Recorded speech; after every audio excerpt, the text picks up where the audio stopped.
Use of dimensional analysis. There are three uses of dimensional analysis.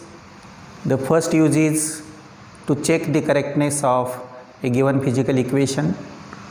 Second use, to establish the relationship between related physical quantities.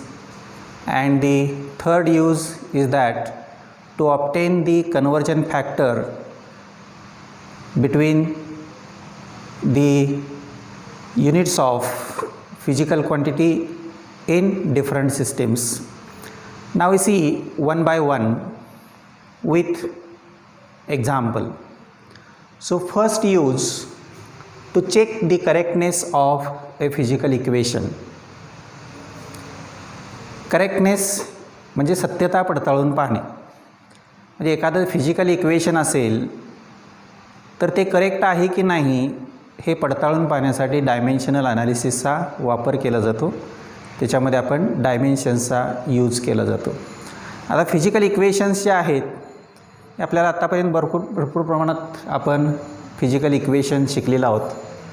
For example F is equal to ma. This is a physical equation, the relation between force, mass and acceleration. Then formula for kinetic energy is equal to half mv square. It is a physical equation. Then first kinematic equation, v is equal to u plus at. Second kinematic equation, S is equal to ut plus half at square. असे बरेच physical equations तुम्ही पाहिल्यात. आता हे physical equation correct आहे की नाही हे आपल्याला त्या ठिकाणी डायमेन्शनल ॲनालिसिसच्या सहाय्याने आपल्याला चेक करता येतं. आता याच्यामध्ये इक्वेशन म्हटलं की एक इक्वॅलिटी साईन आहे आणि त्याच्या डाव्या बाजूला एक फिजिकल क्वांटिटी आहेत, उजव्या बाजूला काही फिजिकल क्वांटिटीज आहेत. प्रत्येक रिलेशनमध्ये इक्वॅलिटी जे साईन आहे त्याच्या डाव्या बाजूला एक फिजिकल क्वांटिटी आहे आणि उजव्या बाजूला काही फिजिकल क्वांटिटीज आहेत. याला आपण फिजिकल इक्वेशन असं म्हणतो. आता ह्याची सत्यता आपल्याला पडताळून पाहायची आहे. आता हे सत्यता पडताळून पाहण्यासाठी समजा आपण एक एक्झाम्पल घेऊया. फर्स्ट कायनॅमेटिकल इक्वेशन, गतिविषयक पहिलं समीकरण. गतिविषयक 3 समीकरणं आहेत आपल्याला माहीत आहे. त्यातलं पहिलं गतिविषयक समीकरण जे आहे त्याची सत्यता पडताळून पाहूया. For example the first kinematical equation v is equal to u plus at. हे इक्वेशन आपल्याला करेक्ट आहे की नाही हे आपल्याला चेक करायचं आहे. आता हे इक्वेशन करेक्ट कधी असेल जर ह्या इक्वेशनमध्ये जेवढ्या टर्म्स आहेत म्हणजे डाव्या बाजूला LHS लेफ्ट हँड साईडला एक टर्म आहे आणि राईट हँड साईडला 2 टर्म्स आहेत u आणि at. तर ह्या प्रत्येक टर्मचं डायमेन्शन्स जर सारखं असेल म्हणजे होमोजिनियस असेल, होमोजिनियस याचा अर्थ एकजिन्सी, प्रत्येक टर्मचं डायमेन्शन जर सारखं असेल तर हे फिजिकल इक्वेशन डायमेन्शनली करेक्ट आहे असं म्हटलं जातं. हे एक प्रिन्सिपल आहे आणि त्याला म्हटलं जातं principle of homogeneity of dimensions. काय प्रिन्सिपल आहे? Principle of homogeneity of dimensions.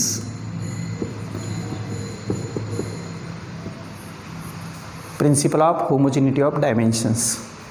So according to the principle of homogeneity of dimensions, if the dimensions of every term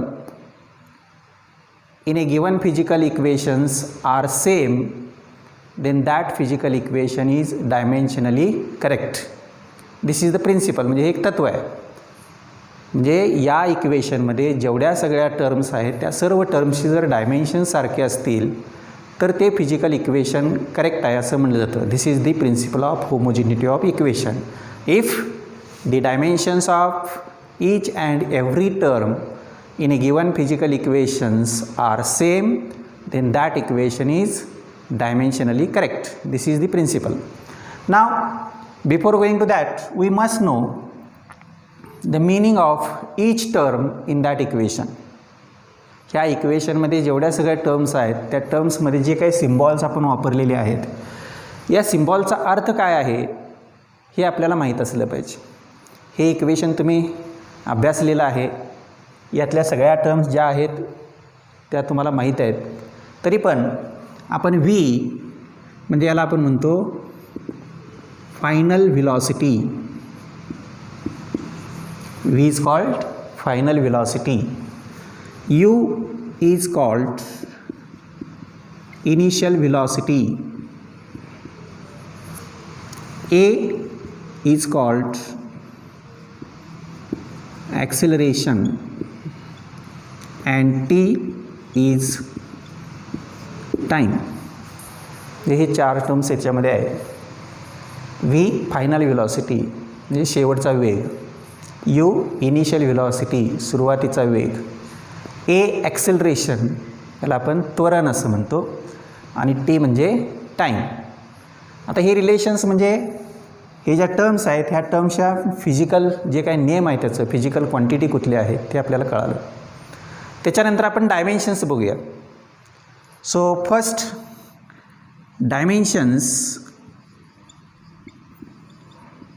on LHS left hand side. Left hand साईडची dimensions आपण बघूया. Left hand साईडला काय आहे velocity आणि व्हेलॉसिटीची dimensions आपल्याला माहिती आहेत, आपण स्टडी केलेलं आहे. Dimensions of velocity is equal to L⁻⁴, M⁻�0, T⁻⁻1. So these are the dimensions of velocity. हे व्हेलॉसिटीचं डायमेन्शन्स आहे. Okay, so this is number 1. Similarly we can see the dimensions on RHS. Dimensions on RHS right hand side. आता right hand side काय काय आहे, एक U म्हणजे initial velocity. So dimensions of initial velocity. आता हे काय फायनल काय आणि इनिशियल काय हे दोन्ही काय आहेत व्हेलॉसिटी. व्हेलॉसिटी फिजिकल क्वांटिटी आणि त्या फिजिकल क्वांटिटीचं जसं फायनल व्हेलॉसिटीचे डायमेन्शन्स आहेत तसंच इनिशियल व्हेलॉसिटीची पण डायमेन्शन्स असतात. So dimensions of initial velocity same L1, M0, T⁻⁻1 म्हणजे ही एक टर्म झाली. आता राईट हँड साईडला दुसरी आणखी एक टर्म आहे डायमेन्शन्स ऑफ AT. आता ॲक्सेलरेशन आणि टाईम यांचा गुणाकार आहे म्हणजे आपल्याला असं लिहिता येईल dimensions of acceleration into dimensions of time. Dimensions of acceleration you know L1, M0, T⁻⁻2 हे ॲक्सेलरेशनचं डायमेन्शन झालं. त्याच्यानंतर टाईमचं dimension, dimensions of time L0, M0, T⁻1 हे टाईमचं डायमेन्शन आहे. म्हणजे लेंथला 0 येणार, मासला 0 येणार आणि टाईमला 1 येणार. आणि मग याचा जर आपण विचार केला, आता हा प्रॉडक्ट आहे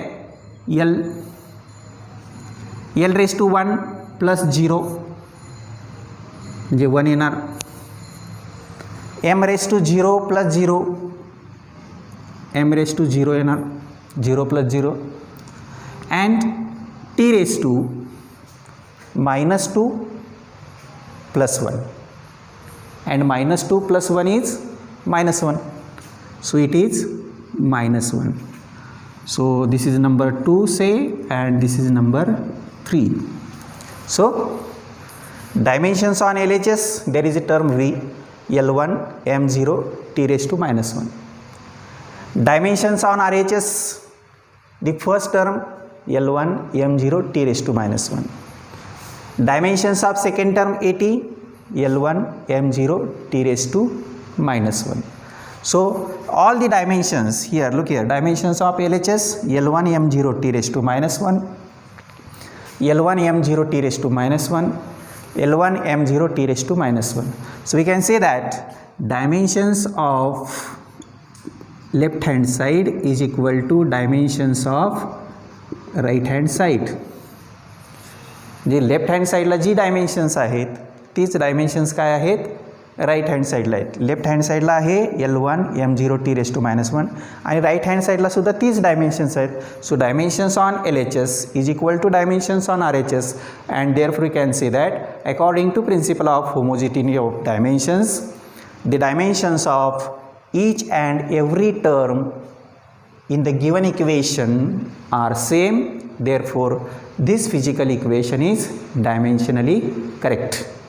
या पद्धतीने आपल्याला सत्यता पडताळून पाहते. मग असं कुठलंही जर तुम्हाला फिजिकल इक्वेशन दिलं तर त्या पद्धतीने आपल्याला सांगता येईल. उदाहरणार्थ आपण एक एक्झाम्पल घेऊया. Second kinematical equation S is equal to ut plus half AT².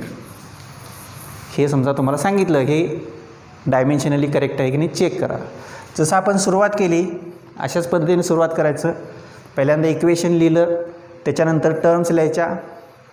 S म्हणजे displacement, you initial velocity, time हा आपला काय डायमेन्शन असत नाही, ए ॲक्सिलरेशन आणि टी टाईम. या पद्धतीनं मग डायमेन्शन्स ऑन LHS लिहायचं, डिस्प्लेसमेंटचे डायमेन्शन्स. डायमेन्शन्स ऑन RHS मग UTचं डायमेन्शन काढायचं एकत्र जसं काढलं आपण इथं. त्याचप्रमाणे AT² डायमेन्शन काढायचं आणि मग याचं डायमेन्शन, याचं डायमेन्शन आणि याचं डायमेन्शन या सगळ्यांची डायमेन्शन्स सारखे येतात आणि मग आपल्याला म्हणता येईल की given physical equation is dimensionally correct according to the principle of homogeneity of equation. Second use of dimensional analysis is to establish the relationship between related physical quantities. आता याचा अर्थ काय? टू एस्टॅब्लिश म्हणजे प्रस्थापित करणे किंवा मिळवणे. Relationship between related physical quantities म्हणजे आपण वेगवेगळ्या फिजिकल क्वांटिटीज पाहतो. मग मास असेल, व्हेलॉसिटी असेल, ॲक्सिलरेशन असेल, मोमेंटम असेल, टाईम असेल, लेंथ असेल, ॲक्सिलरेशन असेल, ड्यू टू ग्रॅव्हिटी आपण म्हणतो. हे वेगवेगळ्या फिजिकल क्वांटिटीज आहेत आणि ह्या फिजिकल क्वांटिटीजमध्ये त्या ठिकाणी एक रिलेशनशिप असते. ती रिलेशनशिप काय आहे हे शोधून काढणं किंवा त्याच्यामध्ये ते रिलेशनशिप प्रस्थापित करणं हे आपल्याला डायमेन्शनल अनालिसिस सहाय्याने करता येतं. To establish the relationship between related physical quantities. आता आपण एक उदाहरण घेऊया. एनर्जी म्हणजे कायनेटिक एनर्जी, मास आणि व्हेलॉसिटी या तीन वेगवेगळ्या फिजिकल क्वांटिटीज आहेत. यांच्यामध्ये एक प्रकारचं रिलेशनशिप आहे. कसलं रिलेशनशिप आहे? E is equal to half mv². म्हणजे हे करेक्ट रिलेशनशिप आहे. म्हणजे ह्या ज्या रिलेटेड फिजिकल क्वांटिटीज आहेत ह्या रिलेटेड क्वांटिटीज ज्या फिजिकल क्वांटिटीज आहेत त्याच्यामध्ये आपण ते रिलेशनशिप काय आहे हे आपल्याला माहिती आहे. आणखी एखादा आपण एक्झाम्पल घेऊ शकतो. लिनियर मोमेंटम पीनं दाखवलं जातं. लिनियर मोमेंटम P, मास M, व्हेलॉसिटी V. ह्या तीन वेगवेगळ्या फिजिकल क्वांटिटीज आहेत. यांच्यामध्ये पण एक खास रिलेशनशिप आहे. कुठलं रिलेशनशिप आहे? P is equal to M into V, mass into velocity that is momentum. Okay, हे रिलेशनशिप आहे. पोटेन्शियल एनर्जीचा आपण विचार केला, यूनं आपण दाखवलं. Potential energy U, mass M, acceleration due to gravity G आणि हाईट H. ह्या वेगवेगळ्या फिजिकल क्वांटिटीज आहेत. त्यांच्यामध्ये एक रिलेशनशिप आहे U is equal to M into G into H.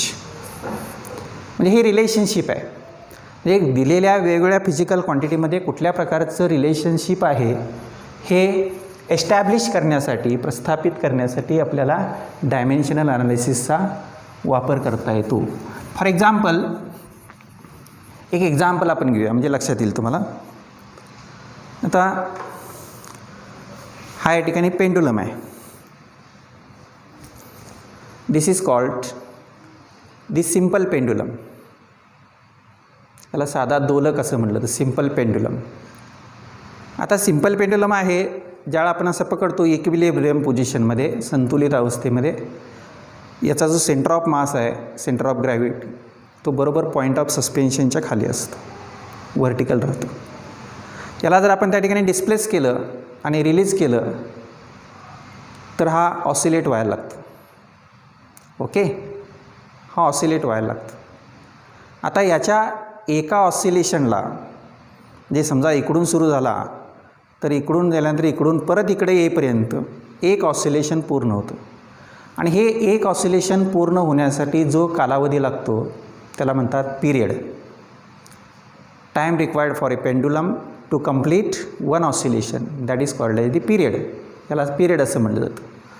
तर हा जो पिरियड आहे तो पिरियड एक दोन गोष्टीवरती अवलंबून आहे. कुठल्या त्या दोन गोष्टी आहेत तर याच्या लेंथवरती अवलंबून आहे. आता बघितलं आपण, याची जर लेंथ आपण कमी ठेवलं याची, हा भरभर ऑसिलेट होतो आहे. याचा अर्थ एका ऑसिलेशनसाठी लागणारा वेळ काय आहे, अगदी कमी आहे. म्हणजे लेंथ कमी आहे तर याचा पिरियड कमी आहे. हे जर आपण समजा त्या ठिकाणी लेंथ वाढवली एवढी आणि ऑसिलेट करायला लागला तर त्या ठिकाणी हळूहळू ऑसिलेट होतो. याचा अर्थ त्याला एक ऑसिलेशन पूर्ण करण्यासाठी लागणारा वेळ हा जास्त लागतो, म्हणजे याचा पिरियड जास्त आहे. याचा अर्थ लक्षात येतो की लेंथ ही कमी असेल तर पिरियड कमी असतो, लेंथ वाढली की पिरियड वाढतो. म्हणजे पिरियड हा कशावरती अवलंबून आहे, त्याच्या लांबीवरती अवलंबून आहे. दुसरी गोष्ट, हा जो पिरियड आहे तो पिरियड ॲक्सिलरेशन ड्यू टू ग्रॅव्हिटीवरती अवलंबून असतं. आता ॲक्सिलरेशन ड्यू टू ग्रॅव्हिटी म्हणजे तुम्हाला माहिती आहे गुरुत्वीय त्वरण. हे आपल्याकडे किती असतं, आपण जनरली 9.8 मीटर पर सेकंड स्क्वेअर घेतो. ओके, म्हणजे स्टँडर्ड व्हॅल्यू आपण म्हणून 9.8 मीटर पर सेकंड स्क्वेअर एवढं त्या ठिकाणी घेतो. तर हा जो पिरियड आहे तो पिरियड ॲक्सेलरेशनवरती अवलंबून आहे. ॲक्सेलरेशन ड्यू टू ग्रॅव्हिटी, जीवरती अवलंबून आहे. म्हणजे जी जर जास्त असेल तर त्या ठिकाणी हा जो स्पियर आहे तो लवकर खाली येणार. जी जास्त असेल तर हा स्पियर लवकर खाली येणार, म्हणजे त्याला आकर्षित लवकर केलं जातं, तो लवकर खाली येतो. बरोबर आहे, म्हणजे ह्याचा पिरियड काय होतो, कमी होतो. म्हणजे भरभर ऑसिलेट व्हायला लागतो, पिरियड कमी होतो. हे जर ॲक्सेलरेशन ड्यू टू ग्रॅव्हिटी कमी असेल, म्हणजे पृथ्वीच्या मानानं चंद्रावरती ॲक्सेलरेशन ड्यू टू ग्रॅव्हिटी कमी आहे, 6 पट कमी आहे. बरोबर, तिथं जर हा पेंडुलम नेला तर हा काही लवकर खाली येणार नाही, हळूहळू हळूहळू खाली यायला लागेल आणि मग याचा पिरियड काय होईल, वाढेल. म्हणजे जी ॲक्सेलरेशन ड्यू टू ग्रॅव्हिटी कमी असेल तर पिरियड वाढतो, ॲक्सेलरेशन ड्यू टू ग्रॅव्हिटी जास्त असेल तर पिरियड हा कमी होतो. म्हणजे पृथ्वीवरती समजा जर याचा पिरियड हा 1 सेकंद आहे असं आपण समजलं, म्हणजे एक ऑसिलेशन पूर्ण करायला त्याला 1 सेकंद लागतो. हे जर त्या ठिकाणी चंद्रावरती नेला, ॲक्सेलरेशन ड्यू टू ग्रॅव्हिटी 6 पट कमी आहे, म्हणजे पिरियड 6 पट वाढणार. याचा अर्थ पिरियड त्याला 6 सेकंद लागणार आहे. म्हणजे एवढ्याच लेंथला तिथं ऑसिलेट व्हायला 6 सेकंद इतका वेळ लागेल. म्हणजे पिरियड जो आहे तो पिरियड त्या ठिकाणी दोन गोष्टीवरती अवलंबून आहे. एक म्हणजे त्या सिम्पल पेंडुलमची लेंथ आणि दुसरा गोष्ट म्हणजे acceleration due to gravity. So period denoted by letter capital T, this is period. Then small l is the length of pendulum and small g acceleration due to gravity. Acceleration due to gravity म्हणजे ह्या 3 physical quantities आहेत आणि ह्या एकमेकाशी related आहेत. आता हे 3 एकमेकाशी रिलेटेड असतील तर याच्यामध्ये काय संबंध आहे, कुठल्या प्रकारचं रिलेशन निर्माण होऊ शकतं, म्हणजे आपल्याला हे रिलेशनशिप प्रस्थापित करायचं आहे, तयार करायचं आहे. आणि ते कुठल्या सहाय्यानं, डायमेन्शनच्या सहाय्यानं तयार करायचं आहे. By using the dimensional analysis we can establish the relationship between period, length and acceleration due to gravity. Okay, so we can say that the period depends upon length, that is t is proportional to say l raised to a. म्हणजे ही जी a value आहे ती a value आपल्याला शोधून काढायची आहे. Dimensional analysis म्हणजे एक झालं. दुसरं, period also depends upon acceleration due to gravity, period proportional to g raise to b. We have to find the value of a and b. Okay, so we can write combining this two, t is proportional to l raise to a into g raise to b. Okay, आता हे proportionality sine आहे, हे proportionality sine काढायचं आहे आणि त्याच्याऐवजी आपल्याला equality sine घ्यायचं आहे, बरोबर चिन्ह घ्यायचं आहे. आणि ज्या वेळेला आपण प्रपोर्शनॅलिटी साईन काढतो आणि इक्वॅलिटी साईन घेतो त्यावेळेला एक प्रपोर्शनॅलिटी कॉन्स्टंट आपल्याला घ्यावा लागतो. तो प्रपोर्शनॅलिटी कॉन्स्टंट कुठला आहे? टी इज इक्वल टू, आता हे प्रपोर्शनॅलिटीच्याऐवजी मी इक्वॅलिटी वापरलं. T is equal to some constant say K. This is the dimensionless constant. हा कसला आहे? Dimensionless constant. मला ह्या केला डायमेन्शन्स असत नाहीत असा तो डायमेन्शनलेस कॉन्स्टंट आहे. त्याची व्हॅल्यू जी आहे ती आपल्याला एक्सपेरिमेंटनं प्रयोगावरून त्या ठिकाणी काढता येते. K l raise to a g raise to b हे आपण घेतलं. नंबर 2. नाव we can take the dimensions on both sides. Dimensions of period, t is equal to k is dimensionless, dimensions of length raised to a, dimensions of g raised to b. जे प्रत्येकाचे आपण dimensions घेतली. Dimensions of period is equal to K times dimensions of length raised to A, dimensions of acceleration due to gravity raised to B. Okay, now dimensions of period L0, M0, T raised to 1. Period म्हणजे हा time आहे आणि टाईमला फक्त T raised to 1 येणार, length मासचं काय dimensions त्याच्यामध्ये येणार नाही. Okay, is equal to K into length. Length म्हटलं की L raised to 1, M raised to 0, T raise to 0 म्हणजे हे लेंथचं डायमेन्शन झालं. रेज टू ए कारण ह्याला परत घातांक काय आहे? ए हा घातांक आहे. Into dimensions of acceleration due to gravity. आता हे ॲक्सेलरेशन ड्यू टू ग्रॅव्हिटी म्हणजे याला डायमेन्शन्स ॲक्सेलरेशनची येणार. L raise to 1, M raise to 0, T raise to -2 ही त्याची डायमेन्शन्स झाली. Okay, now dimensions on L H S, L raise to 0, M raise to 0, T raise to 1 is equal to K into dimensions. आता इथं आपण बघितलं हे A ना डायमेन्शनला घ्यायचं. L raise to 1 into A, L raise to A, 0 into A, M raise to 0, 0 into a 0 होणार. तसंच 0 इंटू ए 0 म्हणजे T raise to 0. Again here B raise to B, L raise to 1 into B, L raise to B, M raise to 0 into B, M raise to 0, T raise to -2 into B, -2b हे आपण केलं. आता हा dimensions आहे, हा product आहे. प्रॉडक्टमध्ये घातांकांची काय होते? बेरीज होते. बेरीज sum of index. Okay, so L0, M0, T raise to 1 is equal to K into L raise to. नाव L raise to A, L raise to B. Product आहे म्हटल्यानंतर बेरीज होते a plus b. So l raise to a plus b, M raise to 0 plus 0, 0, T raise to 0 plus minus 2b, 0 plus minus 2b, that is 0 minus 2b, 0 minus 2b minus 2b. So you get this relation, say it is number 3. Now we can compare the dimensions on both sides.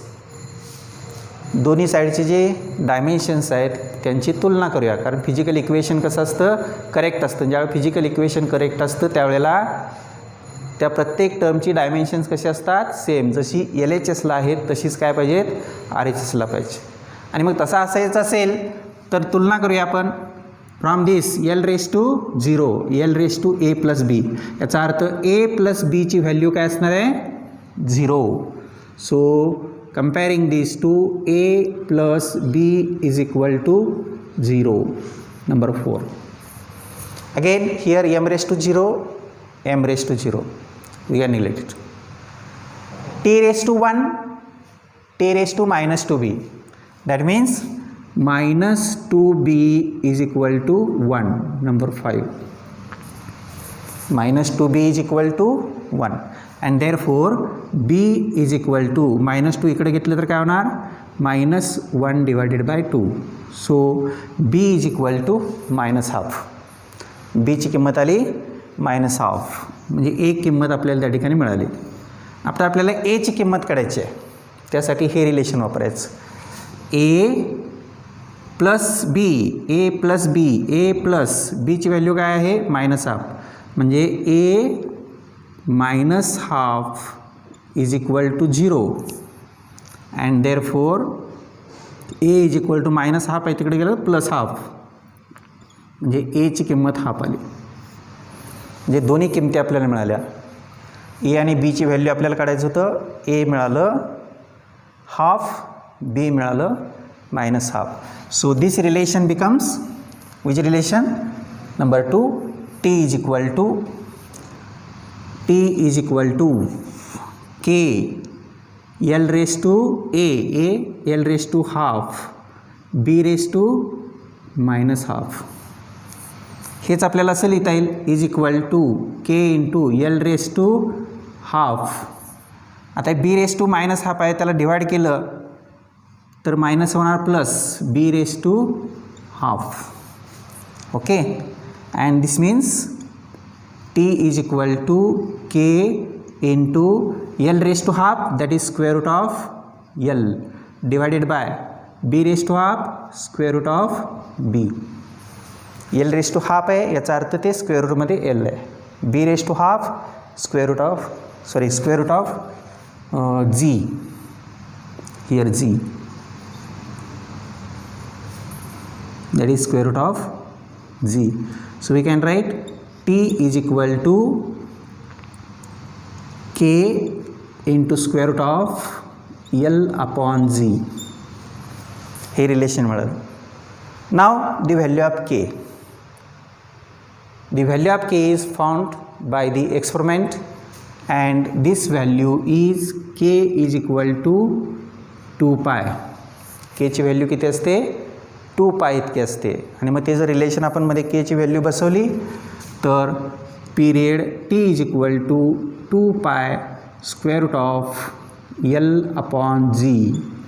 So this is the correct relationship between period, length and acceleration due to gravity. हे आपल्याला त्या ठिकाणी relationship मिळाले.